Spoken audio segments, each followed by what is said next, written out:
Sungguh kasih-Mu tiada duanya ya Tuhan. Karena tidak ada Allah yang seperti Engkau ya Tuhan. Engkau Allah yang dahsyat bagi setiap kami. Tidak ada kasih yang sepadan dengan kasih yang Tuhan beri bagi setiap kami. Tidak ada kasih yang lebih luar biasa. Kasih yang rela disalibkan. Kasih yang rela mati bagi setiap kami.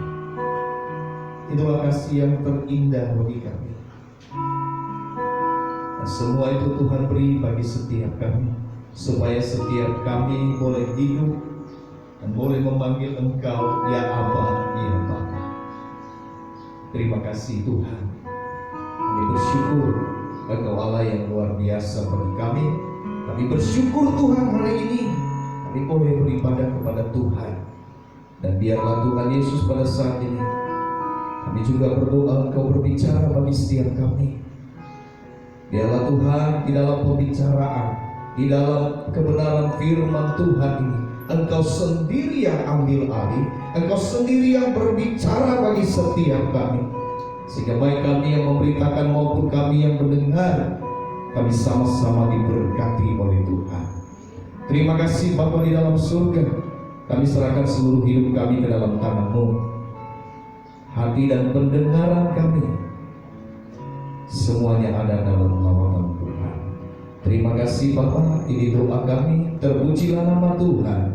Segala hal yang ingin mencoba mengganggu kami, yang ingin mencoba mengambil damai sejahtera kami usir, kami tolak, patahkan di dalam nama Yesus.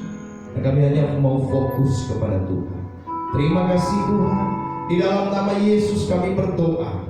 Kita yang siap dengan firman Tuhan sama-sama katakan amin. Amin. Baik saudaraku yang terkasih dalam nama Tuhan, puji nama Tuhan. Pada saat ini kita kembali ada di hadapan Tuhan. Kita kembali beribadah kepada Tuhan saat pagi hari ini.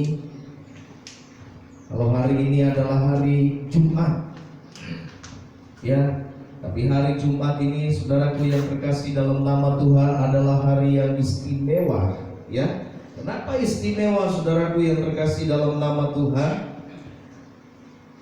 Karena jawabannya pasti. Kita sudah tahu semua, karena hari ini adalah hari di mana Tuhan Yesus mati di atas kayu salib untuk menebus setiap dosa-dosa kita.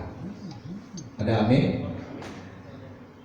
Jadi hari ini hari yang istimewa buat setiap kita, karena tidak setiap hari Jumat. Tapi hari ini adalah hari yang sangat istimewa buat kita, karena memang Tuhan Yesus, ya, mati di atas kayu salib. Alkitab mencatat Ia mati karena dosa-dosa kita. Untuk itu setiap orang yang percaya di seluruh dunia ini memperingati hari ini sebagai hari yang istimewa. Karena tanpa kematian, saudaraku yang terkasih dalam nama Tuhan, maka tujuan Allah tidak akan pernah tercapai. Oleh karenanya Yesus harus mati di atas kayu salib, ya. Karena hari ini adalah hari di mana Tuhan Yesus menunjukkan puncak kasih-Nya bagi saya dan saudara. Dengan mati di atas kayu salib, demi saya dan saudara Ia rela dihina.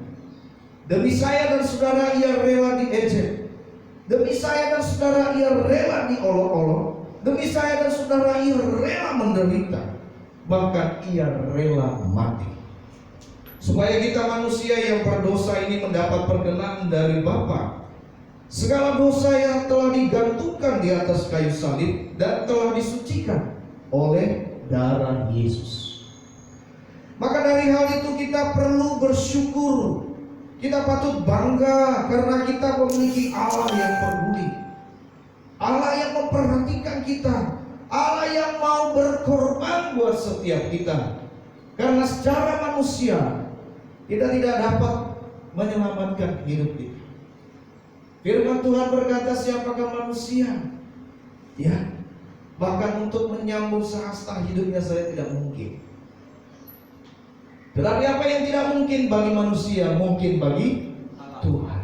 Mungkin bagi Allah kita. Itulah sebabnya saya mau katakan bahwa kita patut bersyukur karena kita memiliki Allah yang peduli, Allah yang penuh dengan kasih akan kehidupan kita. Ia tidak mau kita binasa, tetapi Ia mau supaya seluruh dunia mendapatkan hidup yang kekal. Dan secara khusus kita hari ini, Tuhan juga tidak mau kita terus ada di dalam ketakutan, tetapi Tuhan mau juga kita bebas dari ketakutan. Karena untuk itulah Yesus mati buat kita. Ada amin? Amin. Dari pembacaan kita, saudaraku yang terkasih di dalam nama Tuhan, dari pembacaan, mari sama-sama saat ini kita sama-sama baca kebenaran firman Tuhan yang kita baca dari kitab Lukas. Kitab Lukas pasalnya yang 23, ayatnya yang ke-33 sampai dengan ayatnya yang ke-43. Sudah dapat semua?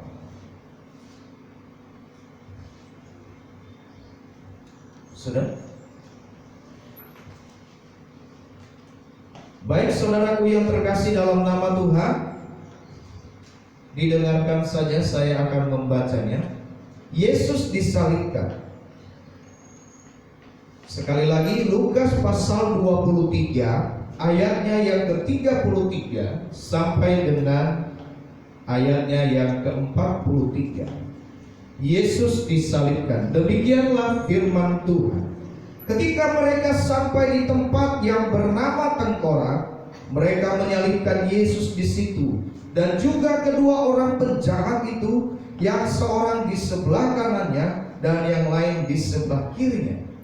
Yesus berkata, "Ya Bapa, ampunilah mereka, sebab mereka tidak tahu apa yang mereka perbuat." Dan mereka membuang undi untuk membagi pakaiannya. Orang banyak berdiri di situ dan melihat semuanya. Pemimpin-pemimpin mengejek dia. Katanya, orang lain ia selamatkan. Biarlah sekarang ia menyelamatkan dirinya sendiri, jika ia adalah Mesias, orang yang dipilih Allah. Juga prajurit-prajurit mengolok-olok dia. Mereka menunjukkan anggur asam kepadanya dan berkata, "Jika engkau adalah raja orang Yahudi, selamatkanlah dirimu." Ada tulisan di atas kepalanya, "Inilah raja orang Yahudi." Seorang dari penjahat yang digantung itu menghujat dia, katanya, "Bukankah engkau adalah Kristus? Selamatkanlah dirimu dan kami." Tetapi seorang menegur dia, katanya, "Tidakkah engkau takut juga tidak kepada Allah, sedang engkau menerima hukuman yang sama? Kita memang selayaknya dihukum, sebab kita menerima balasannya setimpal dengan perbuatan kita. Tetapi orang ini tidak berbuat sesuatu yang salah." Lalu ia berkata, "Yesus, ingatlah akan aku apabila engkau datang sebagai raja." Kata Yesus kepadanya, "Aku berkata kepadamu, sesungguhnya hari ini juga engkau akan ada bersama-sama dengan aku di dalam Firdaus." Saudaraku yang terkasih di dalam nama Tuhan kita Yesus Kristus, dari pembacaan nats kita firman Tuhan pada pagi hari ini, nats yang sangat luar biasa ketika kita melihat perjalanan yang saudaraku Yesus disalib. Mungkin kita berkata bahwa setiap Paskah, setiap Jumat Agung temanya pasti menceritakan tentang kematian daripada Yesus Kristus. Hari-hari ini saudara yang terkasih dalam nama Tuhan, ya, kita lihat peristiwa yang sangat luar biasa. Ya, saya tidak jelaskan lagi, tetapi hari-hari ini juga kita sedang alami yang namanya ketidaknyamanan, atau boleh dikatakan saat ini mungkin hati kita ingin datang beribadah ke gereja kepada Tuhan, tapi rasanya bagaimana? Ini juga ada di dalam hati kita, rasanya juga kita ingin bertemu dengan saudara-saudara kita, beribadah bersama. Tetapi saudara, saat ini kita demi menjaga, ya, demi juga membantu pemerintah, ya, baik kita menahan diri di rumah saja, ya, dan kita yang tetap melayani Tuhan, kita akan tetap melayani Tuhan, supaya saudara-saudara kita juga yang ada di rumah tetap diberkati oleh Tuhan. Mereka tetap kuat, mereka tetap semangat, dan tetap kita ingatkan supaya tetap menjaga kesehatan. Ini adalah satu penderitaan hanya sementara. Ada yang berkata bahwa ini hanyalah cobaan, ya, ini hanyalah sementara saja. Semuanya pasti berlalu. Saudaraku yang terkasih, demikian juga ketika kita lihat dari kebenaran firman Tuhan, ketika Yesus disalib, ada 3 jam masa gelap gulita. Kenapa saudaraku yang terkasih di dalam nama Tuhan? 3 jam masa gelap gulita yang terjadi adalah masa di mana Yesus menutup mata dan dunia ini ada dalam kegelapan.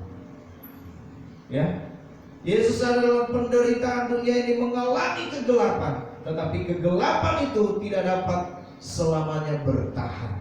Pada intinya seperti itu. Kegelapan itu tidak dapat bertahan oleh karena Yesus, Allah yang kita sembah itu adalah Allah yang punya segala-galanya. Ada amin? Amin. Ya. Kegelapan tidak bertahan, saudara. Demikian kita hari ini juga, semua ini tidak akan bertahan lama. Ya.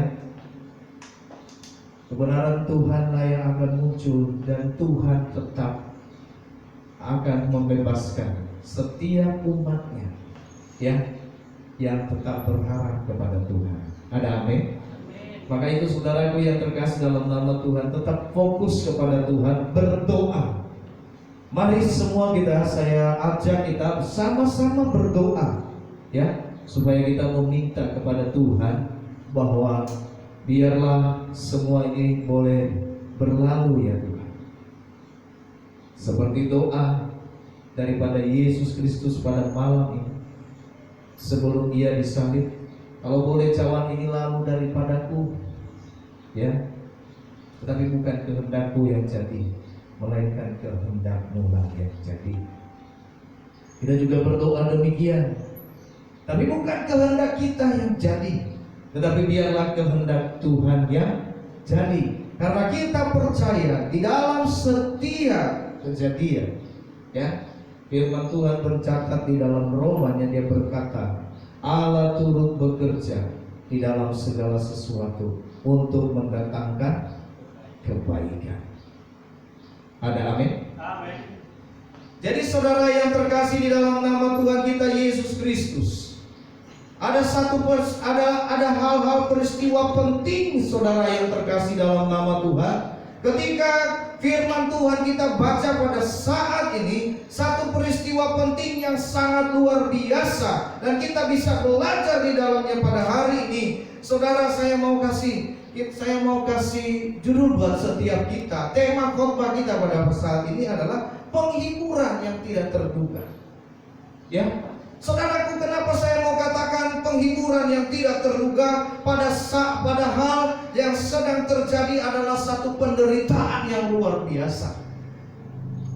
Ini adalah salah satu hal yang saya mau katakan ketika saya baca firman Tuhan ini berulang-ulang. Apa maksud Tuhan? Apa yang Tuhan mau sampaikan bagi setiap kami di tengah-tengah saat ini krisis yang sedang kami alami? Tapi Tuhan berkata bahwa di dalam penderitaan itu ada satu penghiburan yang tidak terduga. Amen. Saudaraku yang terkasih dalam nama Tuhan, ketika kita baca, saudara, dia berkata begini, ketika mereka sampai di tempat yang bernama Tengkorak, ya, kalau kita lihat nama Tengkorak itu ada yang menyebutnya Golgota, lalu kemudian dalam bahasa Indonesia itu Kalvari. Saudaraku yang terkasih dalam nama Tuhan, mereka menyalibkan Yesus di situ. Ya, ini adalah tempat yang paling hina. Ya, Mereka menyalibkan Yesus di situ juga kedua penjahat. Ia disandingkan dengan penjahat seolah-olah dia berbuat jahat. Saudara, hukuman mati dijatuhkan kepada seseorang apabila kejahatannya itu melebihi segala sesuatunya. Artinya sudah tidak bisa ada pengampunan. Kedua orang ini sudah dipersiapkan, sudah diadili sebelumnya. Makanya mungkin pada waktu itu saudaraku yang terkasih menunggu bagaimana supaya cepat ada Yesus yang bersama sekaligus disalib. Tidak secara kebetulan semua itu terjadi. Ya, yang seorang di sebelah kanannya dan yang lain di sebelah kirinya. Yesus berkata, "Ya Bapa, ampunilah mereka, sebab mereka tidak tahu apa yang mereka perbuat." Dan mereka membuang undi untuk pakaiannya.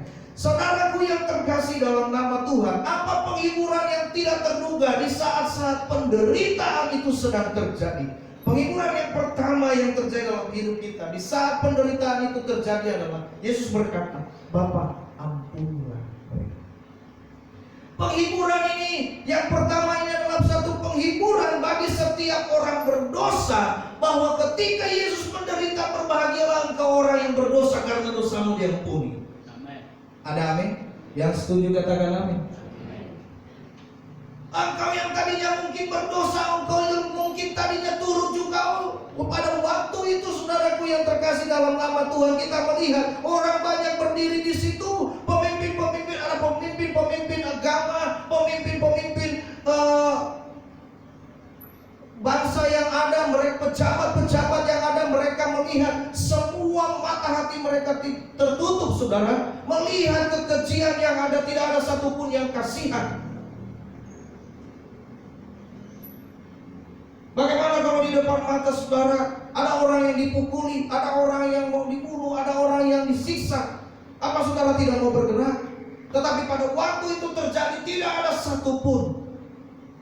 Bahkan mereka yang berkata mereka adalah pemimpin agama Yahudi,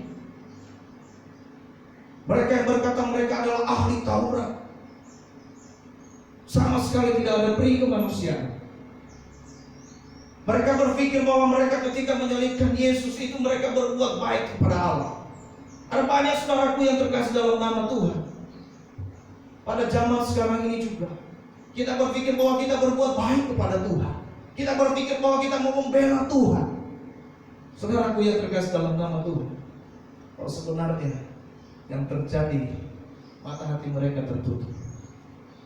Itulah sebabnya saudaraku yang terkasih, engkau yang berdosa, engkau yang pantasnya harus mati. Berita ini menjadi satu sukacita, penghiburan bagi setiap kita. Kenapa? Karena di dalam penderitaan Yesus ada pengampunan. Terjadi yang namanya pengampunan. Saudaraku yang terkasih, dia berkata, "Bapa, ampunilah mereka." Ini doa Yesus. Sebelum, saudaraku yang terkasih, doa Yesus ketika dia berdoa pertama kepada murid-muridnya, ya, di dalam Yohanes kita melihat dia berdoa kepada murid-muridnya supaya mereka semua bersatu. Di Golgota dia berdoa kepada setiap orang yang berdosa, "Tuhan, ampunilah mereka. Ampunilah mereka." Satu teladan yang luar biasa bagi kita yang Tuhan ajarkan buat setiap kita, bahwa apakah hidupmu, apakah yang kamu alami, sakitkah hatimu, dikecewakankah engkau, dicacikah engkau, engkau tidak sampai disiksa seperti Yesus. Kalau mau sampai disiksa seperti Yesus sekalipun, engkau harus bisa mengampuni. Yang setuju katakan amin. Engkau harus bisa ampuni. Tapi saudaraku yang terkasih dalam nama Tuhan, ada banyak orang di antara kita yang tidak mau memberi satu pengampunan, bahkan mungkin benci sampai mati. Tapi pengampunan itu harus terjadi. Karena firman Tuhan berkata, "Kasihilah musuhmu." Kalau engkau mengasihi orang yang mengasihi engkau, apakah ampun? Tetapi kasihilah musuh. Dengan demikian engkau menimbun bara di atas kepala.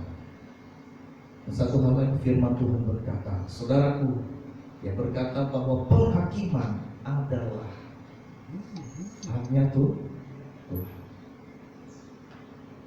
Semua orang kaget, semua orang terkejut.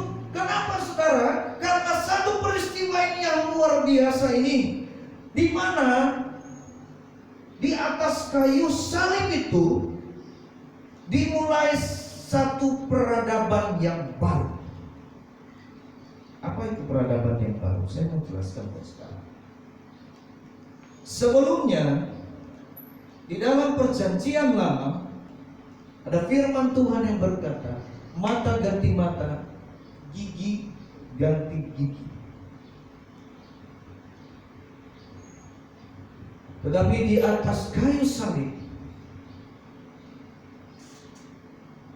Yesus tidak melakukan hal itu. Yesus menerima keadaan.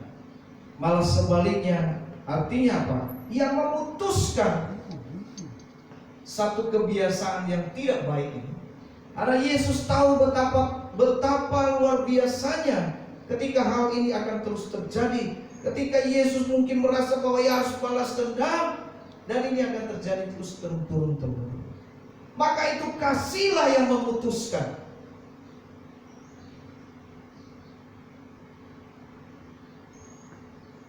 Ia tidak membalas kejahatan dengan kejahatan, tapi Yesus membalasnya semua dengan kebaikan.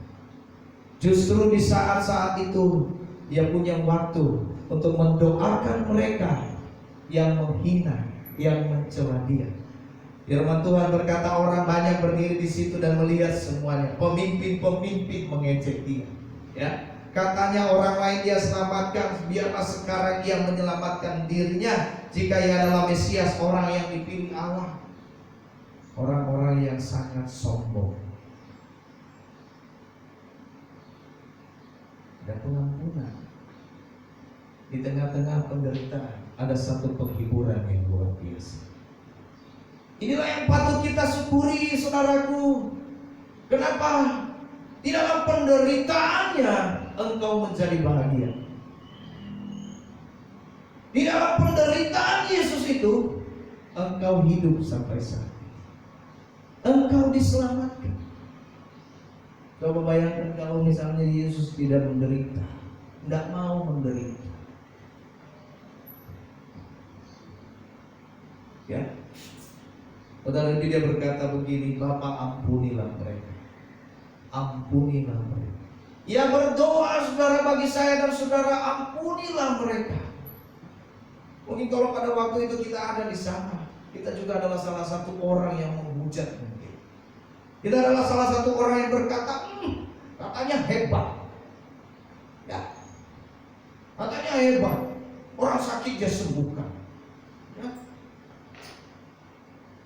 Saudaraku yang terkasih dalam nama Tuhan, orang berbondong-bondong datang ingin melihat peristiwa apakah yang terjadi. Mereka menunggu Yesus bertindak. Karena yang mereka inginkan adalah bagaimana? Engkau ada di dalam tangan Roma, engkau harus bebas, engkau harus mencari raja kami. Kalau memang kami mau ikut engkau, engkau harus jadi raja yang luar biasa. Engkau harus jadi seorang yang luar biasa, maka kami nanti percaya. Yang tunjukkan dulu. Kalau engkau bisa turun dari atas kayu salib itu, maka semua kami ini akan ikut engkau. Wow. Yesus tahu. Tapi bukan ini tujuan daripada Tuhan. Tujuan daripada Yesus adalah menyelamatkan mereka. Amin. Bukan untuk membinasakan. Jadi saudaraku yang terkasih dalam nama Tuhan, ada satu hal yang tidak terduga, yang mungkin kita tidak tahu ketika kita membaca ini. Sekarang kita lihat, ternyata saudaraku yang terkasih, Yesus itu luar biasa. Dia tidak hanya berdoa, Bapa ampunilah mereka, tetapi Ia punya dalih yang kuat, dalih yang sangat kuat. Dia berkata, sebab mereka tidak tahu apa yang mereka perbuat. Wow, inilah yang luar biasa, saudara yang terkasih dalam nama Tuhan. Dia memberi kita pengampunan karena kita tidak tahu apa yang mereka perbuat. Dia punya dalih kepada Bapa di surga. Dia punya alasan yang kuat. Karena manusia tidak tahu siapa aku, karena tidak tahu apa yang mereka perbuat. Seandainya mereka tahu apa yang mereka perbuat ini, dan tahu siapa yang mereka salibkan ini, mereka tidak akan melakukannya. Amin.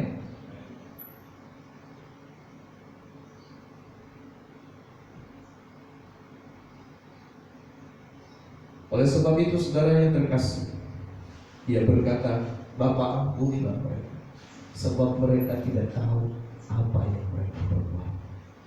Oh, hari-hari saudara, di tengah-tengah penderitaan, di tengah-tengah hal yang sedang kita alami, kekecewaan, duka mungkin yang kita alami, kita mau berdoa sama Tuhan.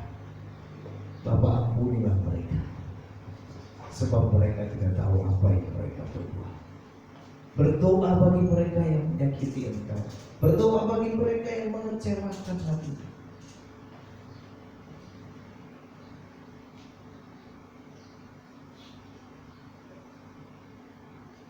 Haleluya. Haleluya.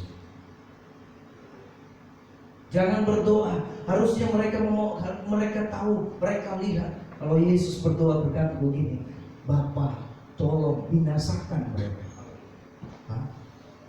Mungkin kita sebagai manusia ketika ada musuh yang menyakiti kita, ada teman yang menyakiti, Tuhan dia menyakiti saya, tolong hajar Tuhan. Oh, dia menyakiti saya Tuhan, dia menyakiti hatiku, biarlah juga dia punya sakit hati ya Tuhan, sakiti dia. Oh, kita suruh. Itu doa kita mungkin. Bahkan ketika mungkin kita ada di atas kayu salib itu, ya, bila lihat saudaraku yang terkasih dalam nama Tuhan, ya, tengah-tengah penderitaan itu pasti kita rasanya, kalau saya lepas dari sini awas. Ya. Kadang-kala kita berkata seperti begitu. Kalau setelah penderitaan saya akan tunjukkan sama kamu.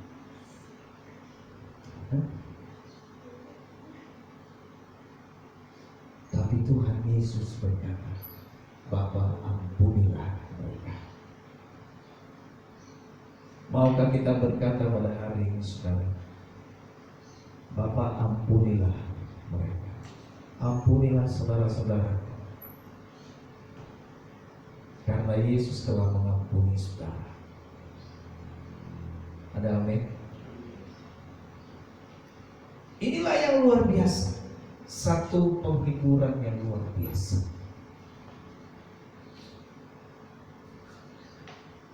Yang kedua, saudaraku yang terkasih dalam nama Tuhan, ketika kita baca saudara yang terkasih, dia berkata kebenaran firman Tuhan.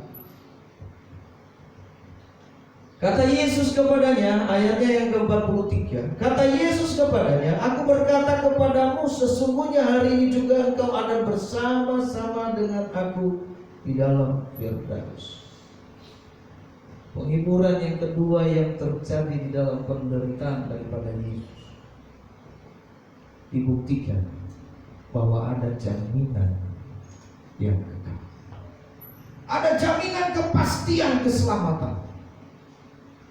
Bahwa orang yang bersama Yesus pasti diselamatkan. Amin. Artinya begini saudara yang terkasih, ada jaminan keselamatan bagi mereka yang bertobat dan mengikut Yesus. Ada Yesus, ada harapan. Ada Yesus, ada keselamatan. Ada jaminan. Ada yang berkata, kata Yesus kepadanya, Aku berkata kepadamu, sesungguhnya hari ini engkau akan ada bersama-sama dengan aku. Ada jaminan ia berhidup bersama dengan Tuhan. Saudaraku yang terkasih dalam nama Tuhan, ini adalah orang berdosa. Dia adalah orang yang berdosa, tetapi ketika Tuhan merubah hidupnya, ketika ia bertobat dan mengakui, saudaraku yang terkasih, apa yang terjadi? Kepastian keselamatan terjadi. Berkat yang luar biasa ia terima di tengah-tengah penderitaan. Saudara yang terkasih, dia berkata begini, mulai dari ayat 38, 39. Seorang dari penjahat yang digantung itu memuja dia, katanya, bukankah engkau adalah Kristus? Selamatkanlah dirimu dari